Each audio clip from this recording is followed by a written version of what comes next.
पहले तो जो कल असाइनमेंट आपको दी गई थी वो असाइनमेंट चेक करूंगा मैं, उसके बाद फिर आज के लेक्चर की तरफ चलेंगे। कल की असाइनमेंट हमारी ये थी, कल हमने सीखा क्या था? कल हमने टाइप्स ऑफ फॉर्म सीखा पहले कि परफेक्ट कंपटीशन की फॉर्म है, इम्परफेक्ट कंपटीशन की फॉर्म है। उसके बाद हमने फर्दर देखा types of equilibrium, perfect competition में शॉर्ट रन और लॉन्ग रन, और इस तरह इम्परफेक्ट कंपटीशन में शॉर्ट रन और लॉन्ग रन। फिर हमने ये सीखा कि इक्विलिब्रियम आइडेंटिफाई करने के लिए रेवेन्यू और कॉस्ट दोनों को कंसीडर करना पड़ेगा। कल का लेक्चर हमने रेवेन्यू के लिए एलोकेट किया था। हमने डिफरेंट टाइप्स ऑफ रेवेन्यू पढ़े, जिनमें टोटल रेवेन्यू, मार्जिनल रेवेन्यू और एवरेज रेवेन्यू।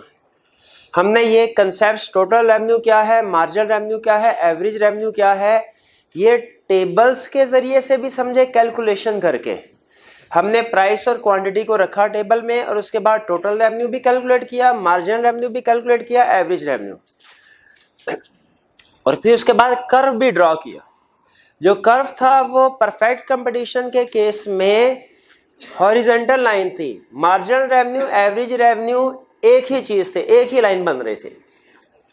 जबकि इम्परफेक्ट कंपटीशन में भी हमने टोटल रेवेन्यू कैलकुलेट किया, मार्जिनल रेवेन्यू कैलकुलेट किया, एवरेज रेवेन्यू कैलकुलेट किया।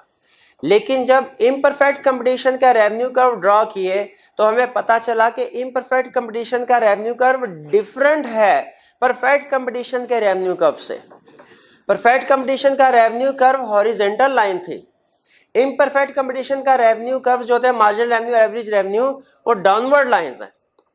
परफेक्ट कंपटीशन के केस में मार्जिनल रेवेन्यू, एवरेज रेवेन्यू एक ही कर्व बनता था।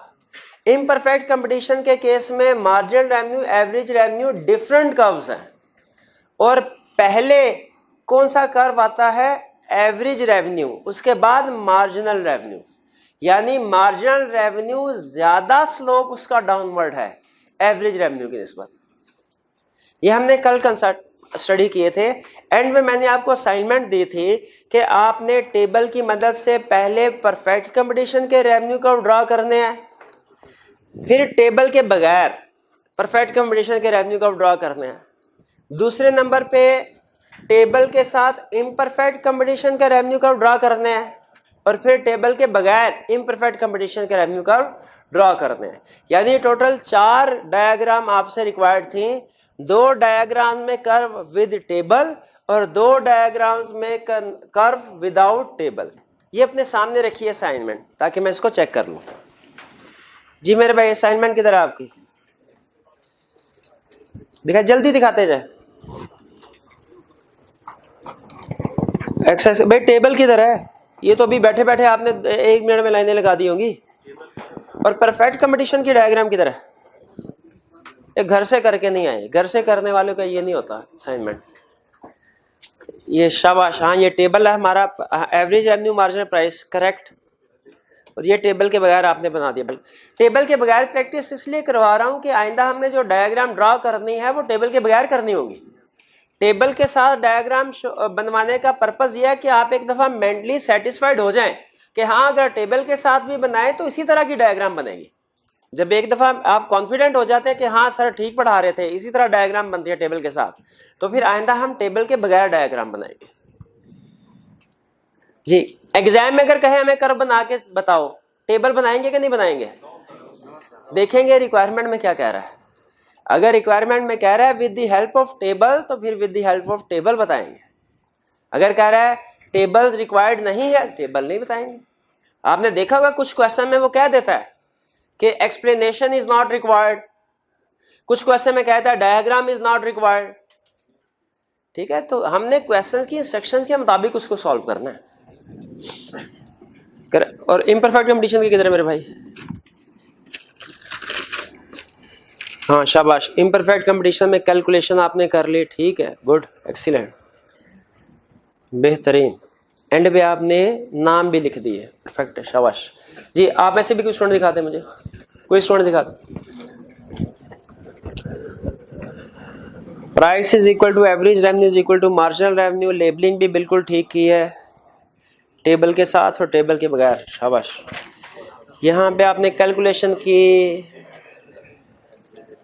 प्राइस, क्वांटिटी, टोटल रेवेन्यू आप एंड पे ले गई हैं। वैसे कोई इश्यू तो नहीं है, लेकिन क्वांटिटी और प्राइस के फौरन बाद अगर टोटल रेवेन्यू आ जाए वो ज़्यादा बेहतर है, कैलकुलेशन में आसानी होती है। बहरहाल कोई इशू नहीं है इसमें। Average and marginal revenue correct. जी मेरे भाई आप दिखा दीजिए टेबल के साथ एवरेज रेवेन्यू। चलिए करेक्ट, शाबाश, ठीक है। चलिए, क्या हम सारे अब इस बात पे एग्री करते हैं कि परफेक्ट कंपटीशन में अगर हम रेवेन्यू कर्व बनाएंगे तो वो हमेशा हॉरिजेंटल लाइन आएगी, और इम्परफेक्ट कंपटीशन में रेवेन्यू कर्व बनाएंगे तो डाउनवर्ड कर्व्स आएंगे? इस पे मुतमिन, सेटिस्फाइड? असाइनमेंट का पर्पस यही था। जी आगे चलते हैं। आगे चलने से पहले प्रीवियस लेक्चर में से कोई क्वेश्चन पूछना चाहते हो तो पूछ लीजिए। Question number 17। चलिए हाँ क्वेश्चन डिस्कस कर लेते हैं।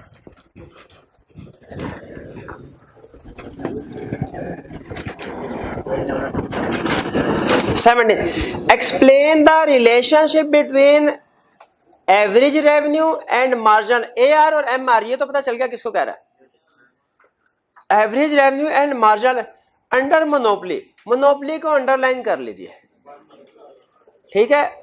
इसके साथ ब्रैकेट में लिख लीजिए इम्परफेक्ट कंपटीशन,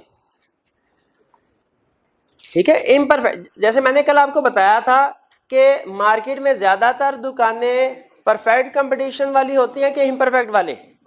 आपने कहा इम्परफेक्ट वाली, क्योंकि बहुत कम ऐसा होता है कि लिख के लगाए और फिक्स प्राइस शॉप।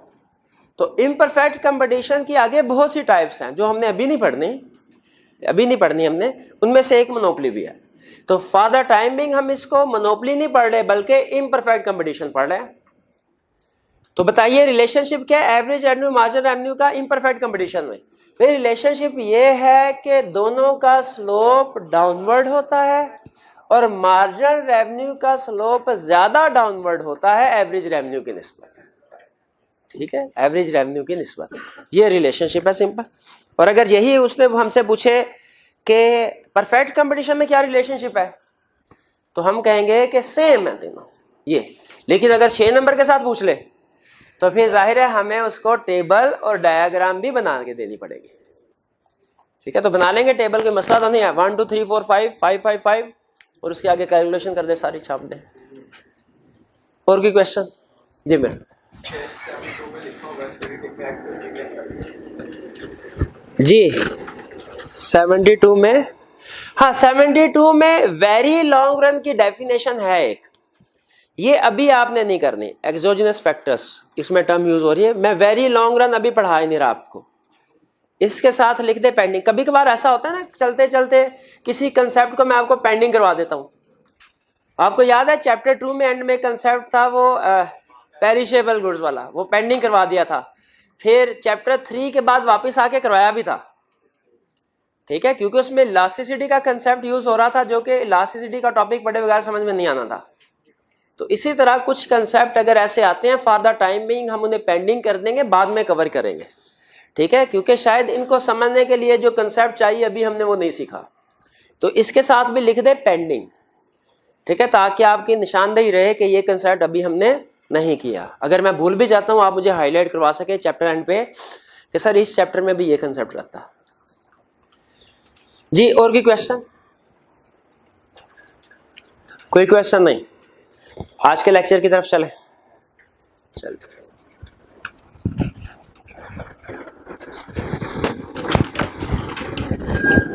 कल के लेक्चर में हमने ये सीखा था कि अगर हम फर्म इक्विलिब्रियम आइडेंटिफाई करना चाहते हैं तो हमें 2 तरह के कर्व्स चाहिए होंगे, 2 तरह का डाटा चाहिए होगा, रेवेन्यू का और कॉस्ट का। क्योंकि फर्म का इक्विलिब्रियम वो होता है जहां पे प्रॉफिट मैक्सिमम हो, that level of price and output where profit is maximum. और प्रॉफिट जो है वो रेवेन्यू और कॉस्ट दोनों से मिलकर बनता है। तो इसीलिए मैक्सिमम प्रॉफिट का पॉइंट आइडेंटिफाई करने के लिए हमें रेवेन्यू को भी सामने रखना पड़ेगा, कॉस्ट को भी सामने रखना पड़ेगा, फिर मैक्सिमम प्रॉफिट वाली फिगर सामने आएगी, सिचुएशन सामने आएगी, पिक्चर। कल के लेक्चर में रेवेन्यू पढ़ लिया, परफेक्ट कंपटीशन में भी इम्परफेक्ट में भी। आज हम पढ़ने जा रहे हैं कॉस्ट के बारे में।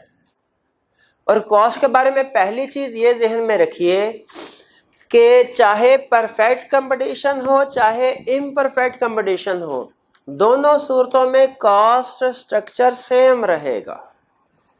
कॉस्ट के कर्व परफेक्ट या इम्परफेक्ट की वजह से चेंज नहीं होते। रेवेन्यू के कर्व्स परफेक्ट और इम्परफेक्ट की वजह से चेंज होते हैं। कॉस्ट के कर्व परफेक्ट इम्परफेक्ट की वजह से चेंज, वो चाहे परफेक्ट कंपटीशन वाली फर्म है चाहे इम्परफेक्ट वाली है, वो दोनों सूरतों में सेम होगा। भैया आप खुद सोचिए, अगर हमारी एक फर्म है, हम किसी के पास अपना रॉ मटेरियल खरीदने के लिए जाएं और हम कहें सर हमने अपनी प्राइस फिक्स रखी हुई है इसलिए हमें सस्ती चीजें दें, और दूसरी फर्म कहे सर हम तो जब प्राइस अपनी चेंज करते रहते हैं हमें सस्ती दें, क्या वो सप्लायर को इस चीज से फर्क पड़ता है? नहीं, वो कहेगा भाई मेरी बिला से आप प्राइस फिक्स रखें या ना रखें, मैंने तो आपको चीजें एक ही रेट पे देनी है। तो जब हम चीजें खरीद रहे होते हैं, हमारी जो कॉस्ट इनकर हो रही होती है वो इस चीज पे डिपेंडेंट नहीं होती कि हमारी प्राइस फिक्स है या चेंज हो रही है। इसीलिए कॉस्ट कर्व जो होते हैं, कॉस्ट स्ट्रक्चर जो होता है, वो चाहे परफेक्ट कंपटीशन वाली फर्म है चाहे इम्परफेक्ट कंपटीशन वाली फर्म है, दोनों फर्म में एक जैसे कर्व्स होंगे। ये बात समझ आ गई? पहला सुन। अब दूसरा, आगे चलते हैं। कल हमने पहले कंसेप्ट सीखा था रेवेन्यू में, टाइप्स ऑफ रेवेन्यू। कितनी तरह के रेवेन्यू सीखे थे? कौन कौन से? Total revenue, marginal revenue, average revenue. Total revenue, marginal revenue, average. अच्छा मुझे बताइए, अकाउंटेंट्स जब फैसला करते हैं वो किस बेस पे करते हैं? तो अकाउंटेंट्स जब आप अकाउंटिंग कर रहे होते हैं, किसी कंपनी का प्रॉफिट निकालना होता है, किस बेस पे फैसला करते हैं? टोटल कॉस्ट, टोटल रेवेन्यू की बेस पे, या average marginal cost, average marginal revenue की बेस पे? टोटल कॉस्ट में। आपसे कहा जाता है भाई ये डाटा है कंपनी का, बताओ प्रॉफिट कितना है, आप टोटल कॉस्ट कैलकुलेट करते हैं, टोटल रेवेन्यू कैलकुलेट करते हैं, फर्क कहते हैं कि ये प्रॉफिट है। एवरेज और मार्जिनल तो नहीं करते।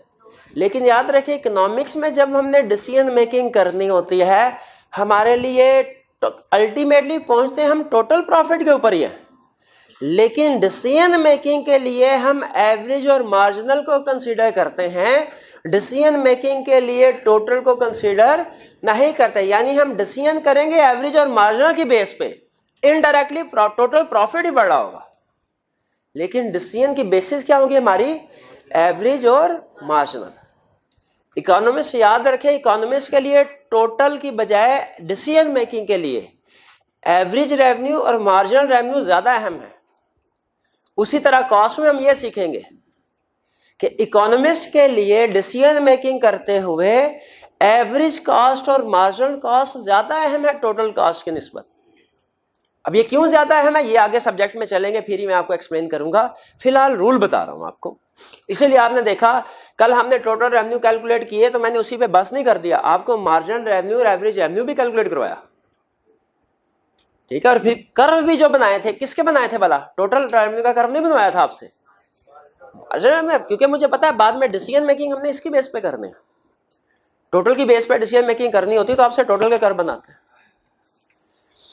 टाइप्स ऑफ रेवेन्यू कर पढ़ लिया। आज ने टाइप्स ऑफ कॉस्ट, कितनी है types of cost? 3 types of cost हैं, total cost, marginal cost, average cost. बिल्कुल जिस तरह रेवेन्यू थे, total revenue, marginal revenue, average revenue, उसी तरह टोटल कॉस्ट, मार्जिनल कॉस्ट और एवरेज कॉस्ट।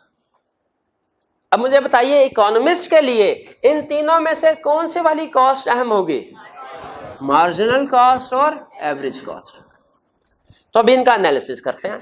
मुझे बताइए, कल हमने टोटल रेवेन्यू का कंसेप्ट पढ़ा था। टोटल रेवेन्यू की इक्वेशन क्या है, कैसे कैलकुलेट करते हैं? Total revenue is equal to output या क्वांटिटी मल्टीप्लाइड बाय प्राइस या एवरेज रेवेन्यू। एक ही बात है, प्राइस या एवरेज रेवेन्यू एक ही बात है ना। Price is equal to average revenue, ये कल आपको बताया हुआ है ना? हाँ, लिखवाया भी था, प्राइस और एवरेज रेवेन्यू हमेशा इक्वल होते हैं। एवरेज रेवेन्यू और मार्जिनल रेवेन्यू हमेशा इक्वल होती हैं। स्टेटमेंट ट्रू और फॉल्स? फॉल्स। हाँ, परफेक्ट कंपटीशन में ट्रू है, परफेक्ट कंपटीशन में average revenue, marginal revenue same होते हैं। इम्परफेक्ट कंपटीशन में फॉल्स है।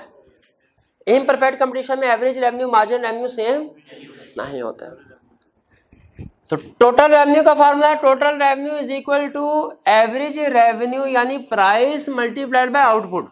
वही फार्मूला यहाँ पे है। टोटल कास्ट का क्या फार्मूला, आउटपुट या quantity multiplied by average cost. कल में एवरेज रेवेन्यू था, आज एवरेज कास्ट आ गया। कंसेप्ट वही, यानी आपके पास एक यूनिट की कास्ट है, आप टोटल यूनिट से मल्टीप्लाई कर दो, आपके पास टोटल कास्ट आ जाएगी। तो टोटल कास्ट कैलकुलेट करने का एक फार्मूला क्या है, आउटपुट को मल्टीप्लाई कर दो किससे, एवरेज। एवरेज कास्ट को ऐसे लिख रहा हूं, आपको कोई प्रॉब्लम तो नहीं है? अगर है तो बता दें, मैं पूरा लिख देता हूं एवरेज कास्ट, टाइम बचाने के लिए हम, ताकि कम से कम वक्त में ज्यादा से ज्यादा कंसेप्ट डिस्कस कर दें, हम ये एब्रीविएशन यूज कर लेते हैं। आपने कोशिश करनी है कि डायग्राम के अलावा हत्तुल इम्कान कोशिश ये करें कि पूरा लफ्ज लिखा करें। एक दूसरा फार्मूला भी है टोटल कास्ट का, जो आपने पढ़ा होगा काउंटिंग में। वो क्या है, total cost is equal to fixed cost plus variable cast.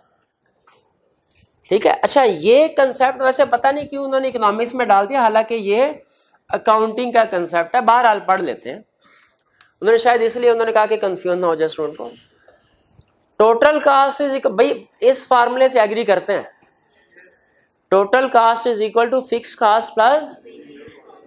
अच्छा, तो मुझे ये बताइए कि फिक्स कास्ट क्या होती है, आउटपुट हो या ना हो। ये भाई कह रहे हैं कि सर आउटपुट हो या ना हो वो हमने इनकर करनी ही होती है। आउटपुट हो या ना हो, आउटपुट कम हो या ज्यादा हो, वो करनी ही करनी है। और वेरिएबल कॉस्ट क्या होती है, जो वेरी करेगी। अगर तो आपकी आउटपुट हो रही है तो वो वेरिएबल कॉस्ट होगी, आउटपुट नहीं हो रही वेरिएबल कॉस्ट नहीं होगी। आउटपुट ज्यादा हो रही है वेरिएबल कॉस्ट ज्यादा होगी, आउटपुट कम हो रही है वेरिएबल कॉस्ट कम होगी। यह है वेरिएबल कॉस्ट। भाई फिक्स कॉस्ट की कोई एग्जांपल दे सकते हैं, रेंट ऑफ बिल्डिंग। अब जाहिर है ये बिल्डिंग फॉर एग्जांपल अगर रेंट पे है बिल्डिंग, तो इसमें चाहे स्टूडेंट कोई पढ़े या ना पढ़े, ओनर को इससे गर्ज नहीं हो, कहेगा भाई मुझे तो मेरा रेंट दीजिए। और चाहे कम स्टूडेंट पढ़े या ज्यादा पढ़े, ओनर को इससे भी गर्ज नहीं। यह है फिक्स्ड कॉस्ट। और क्या एग्जांपल है, इंश्योरेंस एक्सपेंस, फैक्ट्री की इंश्योरेंस करवाते हैं, प्रोडक्शन हो या ना हो, इससे इंश्योरेंस कंपनी वालों को कोई गर्ज नहीं है। ठीक है, वो अपने इंश्योरेंस ले लेंगे। अच्छा, अब वेरिएबल की बताइए, वेरिएबल कॉस्ट की क्या एग्जांपल है, जो आउटपुट के साथ बढ़ती हैं। आउटपुट ज्यादा होगी वेरिएबल कॉस्ट ज्यादा होगी, आउटपुट कम होगी वेरिएबल कॉस्ट। जैसे मटेरियल की कॉस्ट, जैसे वेजेस, वर्कर्स को सैलरीज, वही सैलरी कह लें वेजेस कह लें। ठीक है, वो अगर तो वर्कर्स जो है वो आपकी प्रोडक्शन बढ़ेगी, आप उनको हायर करके वेजेस देंगे, वरना नहीं देंगे। हाँ, अकाउंटिंग में आपने पढ़ा होगा, कुछ हमारे एम्प्लॉइज ऐसे होते हैं जो कि ऑफिस में रखे होते हैं हमने, वो इस पर्पज के लिए कि प्रोडक्शन हो या ना हो उनको हमने रखना ही रखना है, दूसरे पर्पज के लिए, एडमिनिस्ट्रेटिव पर्पज के लिए, वो फिक्स कॉस्ट में हो जाएगा। वेरिएबल एग्जाम में सबसे बड़ी पहचान कि कास्ट कोई फिक्स कास्ट है कि वेरिएबल कास्ट है, सबसे बड़ी पहचान ये है कि देखें कि जब आउटपुट जीरो है कितनी कास्ट है। जीरो आउटपुट पे जितनी भी कास्ट होगी सारी की सारी फिक्स कास्ट है, फिक्स कास्ट है। ठीक है, और जब जीरो से वन पे पहुंचेंगे तो जितनी भी कास्ट इंक्रीज हुई सारी की सारी वेरिएबल है, सारी की सारी वेरिएबल है। ये बात समझ आई। अगर एक तो तरीका है फिक्स कास्ट वेरिएबल कास्ट पहचानने का, एक तो तरीका यह है नेचर ऑफ एक्सपेंस से पहचान लें कि रेंट है फिक्स्ड है, लेबर है वेरिएबल। एक तरीका यह डाटा से भी पहचाना जा सकता है, जीरो आउटपुट पे जितनी भी कास्ट होगी वो सारी की सारी फिक्स कास्ट होगी। तो फिक्स कास्ट और वेरिएबल कास्ट समझ आ गया। टोटल कास्ट के दोनों फार्मूले बता दिए, दोनों तरह से कैलकुलेट हो, एग्री करते हैं, दोनों तरह से कैलकुलेट हो सकते हैं। अच्छा, एक कंसेप्ट है डिफरेंस बिटवीन एक्सप्लिसिट कास्ट और इम्प्लिसिट कास्ट। एक्सप्लिसिट कास्ट और एक्सप्लिसिट का मतलब होता है क्लियरली, जो जाहरी तौर पे हो।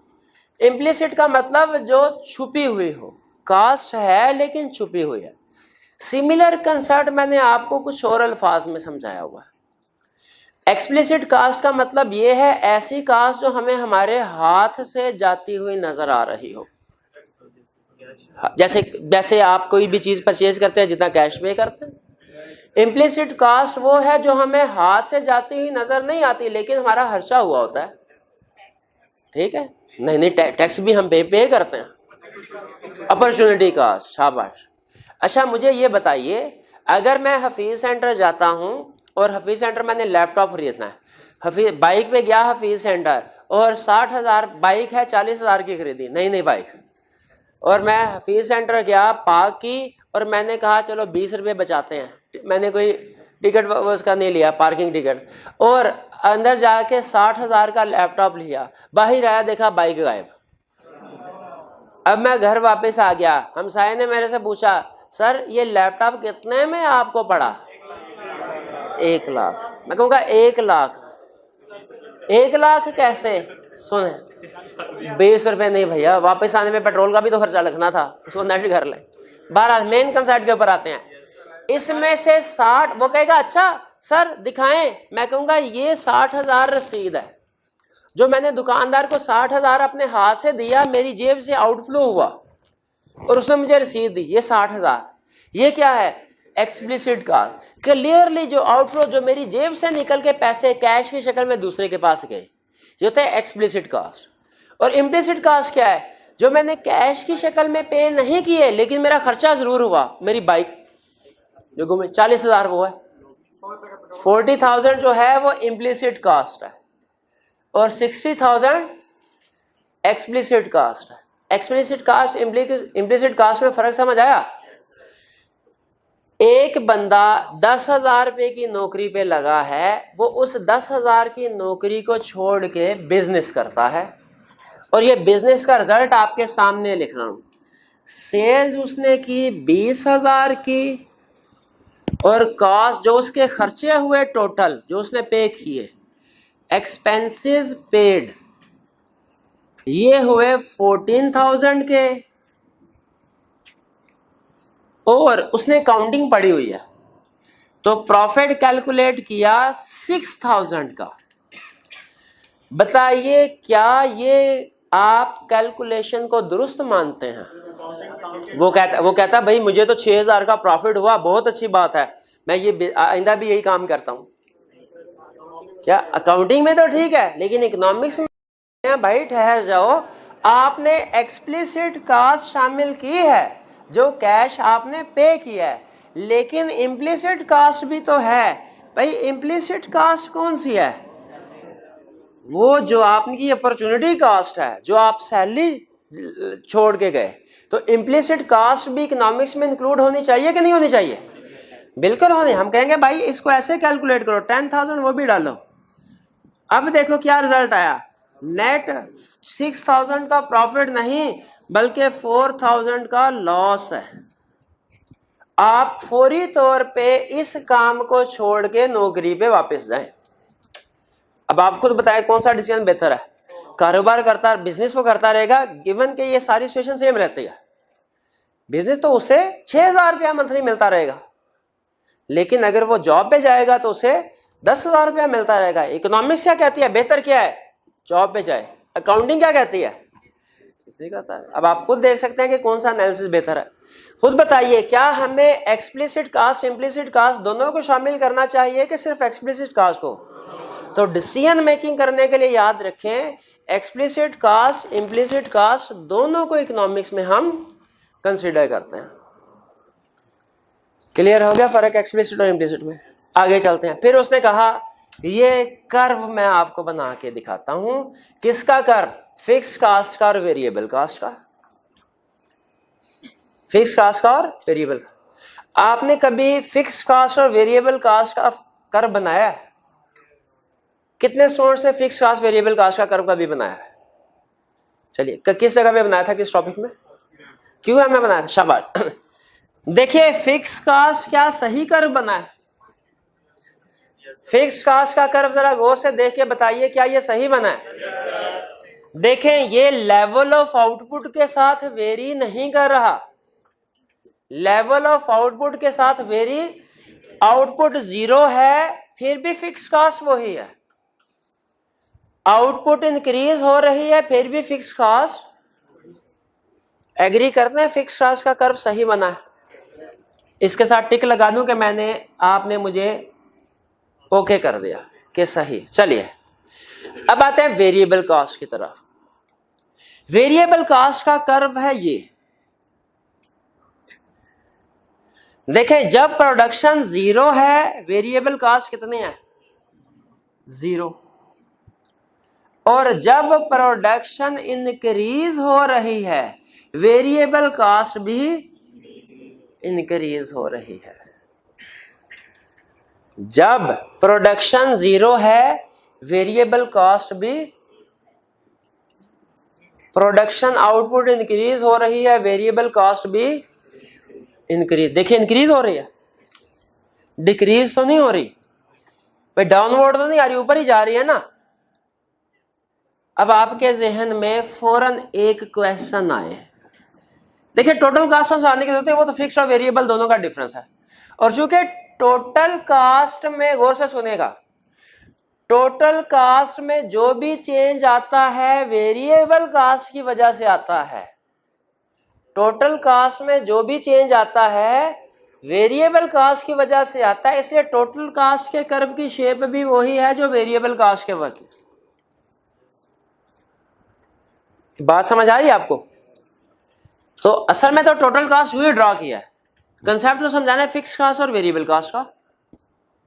Fix cost okay, variable cost भी समझ आता है, डेफिनेशन से मैच करता है कि जब आउटपुट बढ़ेगी वेरिएबल कास्ट बढ़ेगी, आउटपुट कम है वेरिएबल कास्ट। देखें आउटपुट बढ़ी, जैसे जैसे बढ़ रही वेरिएबल कास्ट बढ़ रही है, आउटपुट कम करते जाए वेरिएबल कास्ट कम होती जाएगी। यहां पे आपके जहन में एक क्वेश्चन आना चाहिए, सर आपने हमारी जिंदगी मुश्किल क्यों कर दी, आपने वेरिएबल कास्ट ये घुमन घेरिया डाल के क्यों बनाया, ये सीधा अगर वेरिएबल कास्ट बनाते तो ये भी तो ठीक था, ये भी तो वही कंसेप्ट बता रहा है कि जब वेरिएबल कास्ट, जब आउटपुट 0 है वेरिएबल कास्ट 0, आउटपुट बढ़ाते जाओ वेरिएबल कास्ट बढ़ती जाएगी, आउटपुट कम करते जाओ वेरिएबल कास्ट कम होती जाएगी। ये घूमने वाला वेरिएबल कास्ट कर क्यों बनाया?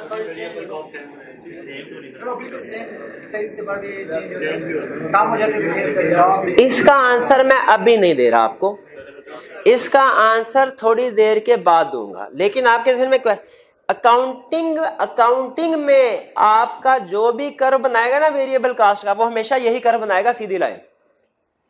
सिर्फ इकोनॉमिस्ट जब कभी वेरिएबल कास्ट का कर्व बनाएगा ना, ये थोड़ा सा कर्व वाली शेप दे के ऊपर लेके जाएगा। ये मैं अभी नहीं बता रहा किसकी वजह से, लेकिन ये जहन में रखिएगा कि ये कर्व का फर्क है। अकाउंटेंट का वेरिएबल कास्ट सीधी लाइन होता है, इकोनॉमिस्ट का वेरिएबल कास्ट वो तो इधर भी हो सकते हैं, कम हो जाता। हाँ अभी नहीं बता रहा, इसको मैं क्वेश्चन मार्क लिख रहा हूं, नहीं अभी इसका क्वेश्चन मार्क लिख रहा हूं। आगे चलते हैं। फिक्स कास्ट और वेरिएबल कास्ट में फर्क समझ आ गया? अच्छा अब आगे चलते हैं मार्जिनल कास्ट। भाई मार्जिनल कास्ट, मार्जिनल रेवेन्यू क्या था जी मेरे भाई? मार्जिनल रेवेन्यू क्या था? Marginal revenue additional revenue due to additional output. Marginal cost क्या होगा? Additional cost due to additional output. Revenue की बजाय कॉस्ट का वर्ड फिट करते हैं, वही डेफिनेशन इधर आ जाएगी। अच्छा मार्जिनल रेवेन्यू का फार्मूला क्या था? Change in total revenue divided by change in output. ये है फार्मूला मार्जिनल कॉस्ट का, मार्जिनल रेवेन्यू का change in total revenue divided by change in output. Marginal cost का फार्मूला क्या है? Change in total cost divided by change in output या change in quantity. ये clear हो गया आपको? अच्छा, मार्जिनल कॉस्ट का फार्मूला क्लियर हो गया, तो बताइए एवरेज कॉस्ट का फार्मूला क्या है? Total cost divided by output. Simple, जैसे एवरेज रेवेन्यू का फार्मूला कैलकुलेट किया था उस तरह एवरेज कॉस्ट का भी। मुझे बताइए, क्या कंक्लूजन के ऊपर ला रहा हूं, क्या आपको total cost, marginal cost, average cost concept समझ आ गया क्या होती है? क्या आपको इनकी कैलकुलेशन क्लियर हो गई, कैसे कैलकुलेट करते हैं? अगर आपको कोई डाटा दिया जाए तो कैलकुलेट कर लेंगे क्या?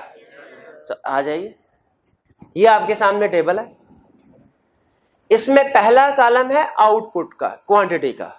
पहले क्वांटिटी 0, फिर 1 2 3 4 5 6 7, क्लियर?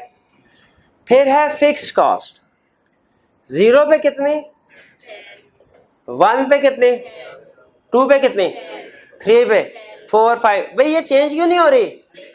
फिक्स्ड है तो फिक्स ही रहेगी। और देखिए यूनिट 0 पे भी इनकर हो रही है फिक्स कॉस्ट। आगे चलता है वेरिएबल कॉस्ट, यूनिट 0 पे कितनी है, 1 पे कितनी, 2 पे कितनी, 3 पे कितनी, 4 पे कितनी, 5 पे, 6 पे, 7 पे। क्लियर हुआ जी? अब देखते हैं हमारी क्लास में इकोनॉमिक्स का मास्टर कौन बैठा है, और 50 रुपए इनाम दूंगा जो एक सवाल का जवाब देगा। भैया पहले सवाल का जवाब दे दीजिए। अच्छा ठीक है, चले। वेरिएबल कास्ट पे गौर कीजिए एक दफा फिर। 0 10 19 27 34 45 65 100। मेरा ख्याल तो ये है, अच्छा ये वाला कंसेप्ट और ये वाला कंसेप्ट आंसर एक ही है। मेरा तो ये ख्याल है, मैंने काउंटिंग पढ़ी, क्वेश्चंस किए, उसमें तो ये होता था यूनिट की कास्ट अगर 10 रुपए है तो एक यूनिट बनाया कास्ट होगी 10 रुपए, और 2 बनाया कास्ट होनी चाहिए 20, 3 बनाया 30, 4 बनाया 40, 5 बनाया 50, 60 बनाया 6 बनाया 60, 7 बनाया तो 70 होनी चाहिए। ये अजीब सी बात है कि पहले आउटपुट बढ़ रही है तो यूनिट सस्ता पड़ रहा है, कॉस्ट कम हो रही है। देखिए ओवरऑल बेसिस पे, मतलब ओवरऑल बढ़ रही है लेकिन इंक्रीमेंटल जो मार्जिनल इफेक्ट आ रहा है वो कम आ रहा है। पहला यूनिट 10 में बढ़ा, दूसरा 9 में, तीसरा 8 में, चौथा 7 में। ये देखें आपके सामने, ठीक है? पहले तो कॉस्ट का इंक्रीज जो आ रहा है वो कम रेशो से आ रहा है, बाद में जो इंक्रीज आ रहा है ज्यादा रेशो से आ रहा है। ये सेम क्यों नहीं है भाई? हाथ उठा के बताना जिसको आंसर आता हो। नहीं वरना क्वेश्चन कैंसिल हो जाएगा जी। भाई ने कहा इकोनॉमीज ऑफ स्केल की वजह से, गलत जी। लॉ ऑफ वेरिएबल प्रोपोर्शन की वजह से, शाबाश। अब मुझे ये बता दीजिए लॉ ऑफ वेरिएबल पर, अच्छा एक मिनट, भाई ने कहा था इकोनॉमीज ऑफ स्केल और डिस इकोनॉमीज ऑफ स्केल की वजह से, इन्हें मैंने कहा गलत। उन्होंने कहा लॉ ऑफ वेरिएबल प्रोपोर्शन की वजह से, उन्हें कहा सही। इनको क्यों गलत किया?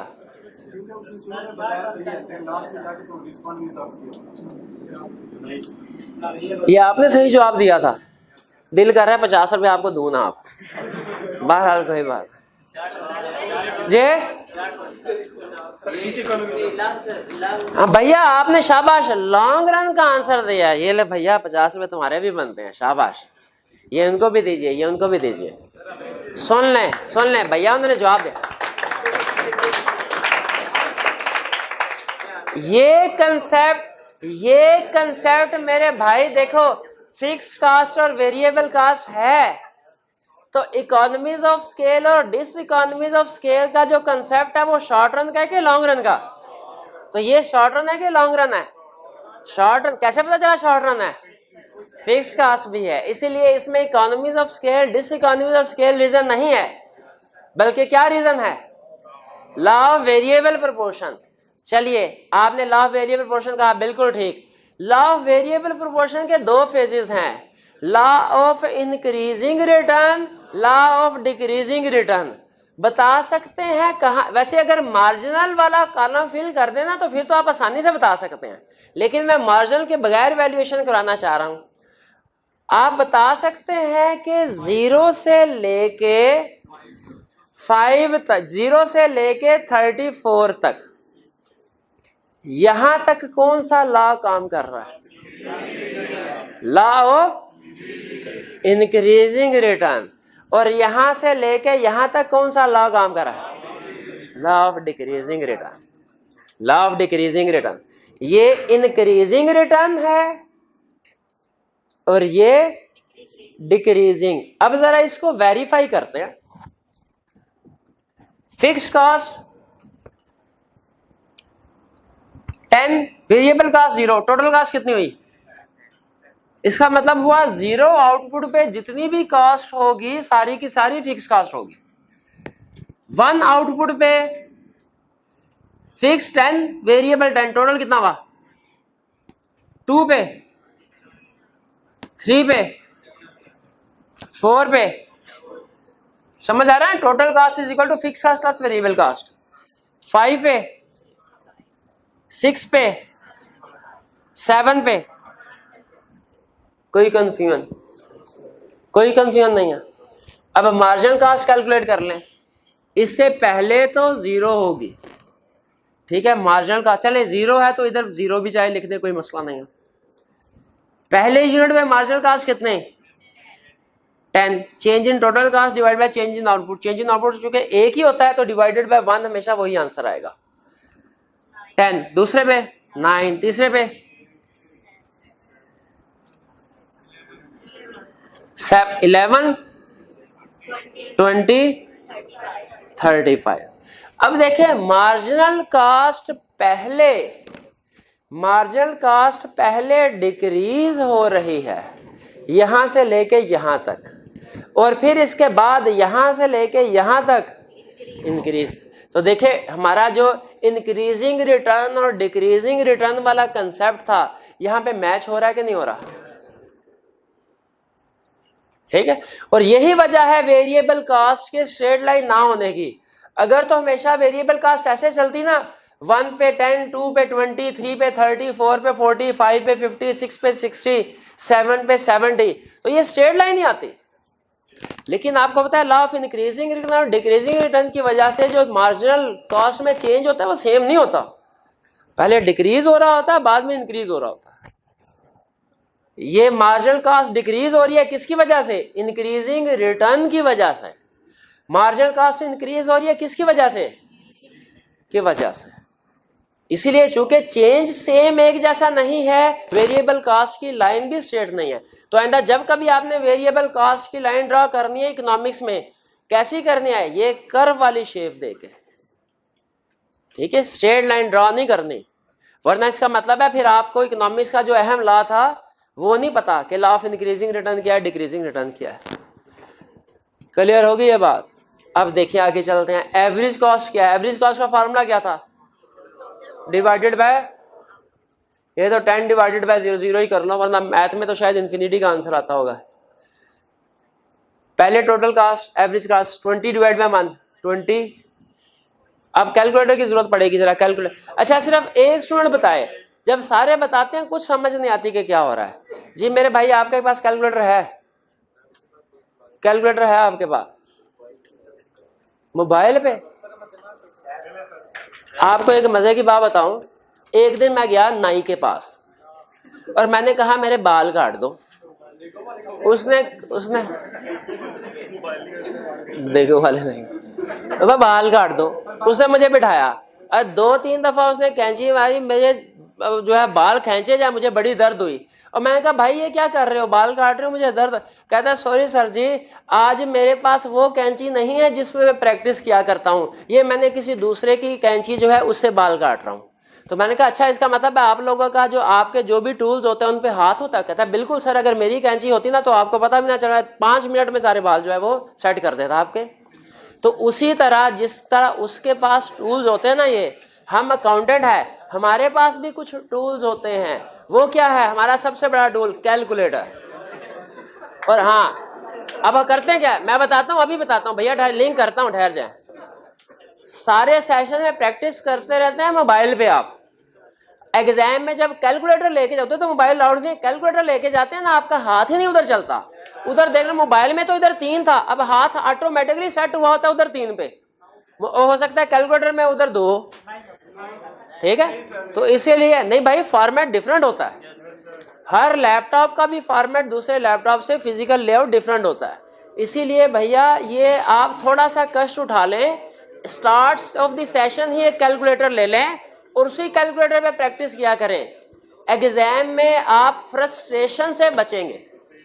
हम क्या करते थे, हम स्टार्ट में सीनियर से पूछ लेते थे, भाई सुन ले, ओ भैया सुन ले, हो सकता है काम की बात हो।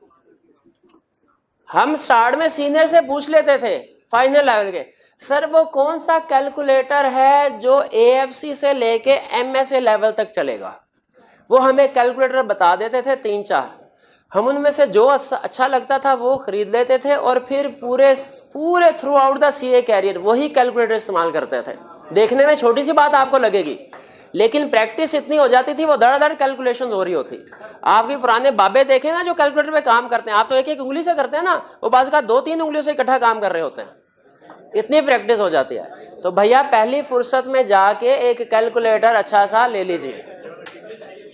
नहीं, बाकी आपकी मर्जी है, बताना मेरा फर्ज था, अमल करना ना करना आपकी मर्जी। अच्छा एक मिनट आ रहे, सारे कैलकुलेटर में कुछ समझ नहीं आएगी, ये मेरे भाई आप बता दे। बाकी स्टूडेंट वेरीफाई कर लें सिर्फ क्या ये कैलकुलेशन ठीक है। आउटपुट 2 पे 14.5, 12.3, 11,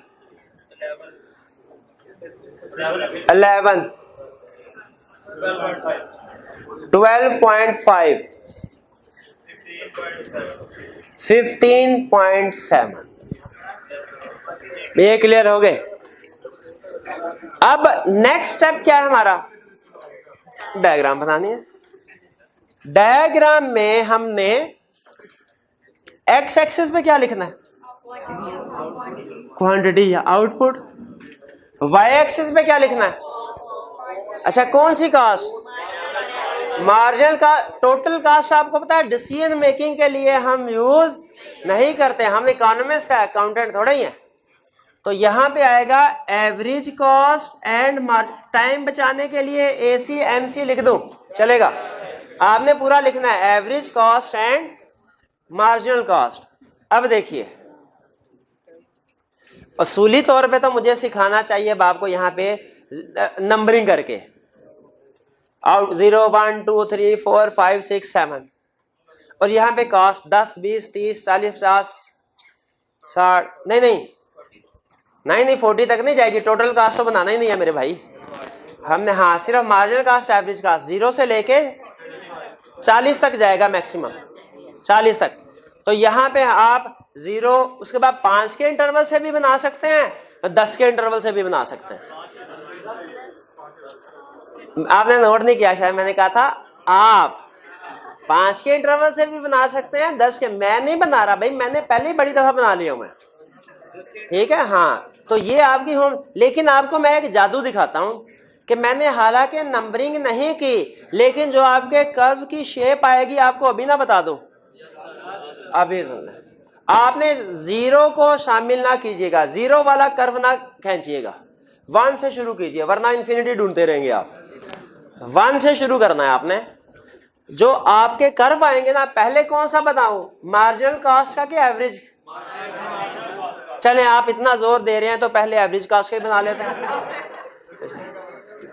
ठीक है। ये जो एवरेज कॉस्ट का हमारा कर्व बनता है वो कौन सी शेप होती है भला, यू शेप। ये ले, नहीं मुझे पसंद नहीं आई, है यू शेप ठीक है, लेकिन ये नहीं। हाँ प्रकार, बिल्कुल प्रकार, शाबाश। हाँ, आप लोगों ने जब भी ये कॉस्ट कर्व ड्रा करना, मैं भूल गया था आपको बताना, कल से आप में से हर स्टूडेंट ने प्रकार जरूर, प्रकार नहीं डी भाई, डी ऐसे रहेगा, वो डी साथ लेके आनी है, डी। हाँ जी, आपका बड़ा टाइम बचाएगी। तो यहां पे मैं,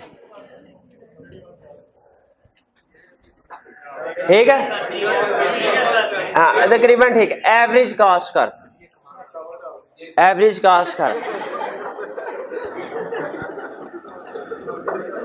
अब कौन सा कर्व ड्रा करना है? Marginal cost curve. Marginal cost curve नहीं भैया, वो तो इंडिफरेंस कर्व होता है, ये मार्जिनल कॉस्ट कर्व है। अच्छा, इसकी शेप भी यू शेप है, मार्जिनल कॉस्ट। हाँ क्या, marginal cost curve, marginal cost curve, average cost और। अच्छा भाई, ये कैसे यू शेप है? क्योंकि इकोनॉमिक्स में हर उस कर्व को यू शेप कहते हैं जो पहले डिक्रीज हो रहा हो फिर इंक्रीज हो रहा हो। जो पहले इंक्रीज हो रहा हो फिर डिक्रीज हो रहा है उसको यू शेप नहीं कहेंगे। तो ये भी पहले डिक्रीज हो रहा है, इंक्रीज हो रहा है, फिर ये भी डिक्रीज हो रहा है, तो ये दोनों यू शेप है। यहां तक क्लियर है? आखिरी कंसेप्ट आज का। कोई हमसे पूछे भैया मार्जिनल कॉस्ट और एवरेज कॉस्ट में क्या रिलेशनशिप है? मार्जिनल कॉस्ट एवरेज कॉस्ट में क्या रिलेशनशिप है? हम कहेंगे ये तो पहले ही हम सीख चुके हैं, वही रिलेशनशिप जो मार्जिनल प्रोडक्टिविटी और एवरेज प्रोडक्टिविटी में है, वही फर्क जो शाहिद आफरीदी के इस मैच के स्कोर में और एवरेज स्कोर में है।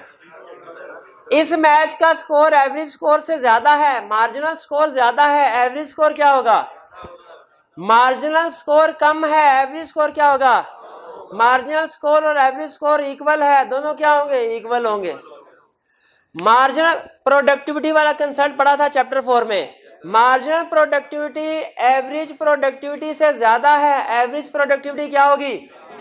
Increase. Marginal productivity average productivity से कम है, एवरेज प्रोडक्टिविटी क्या होगी?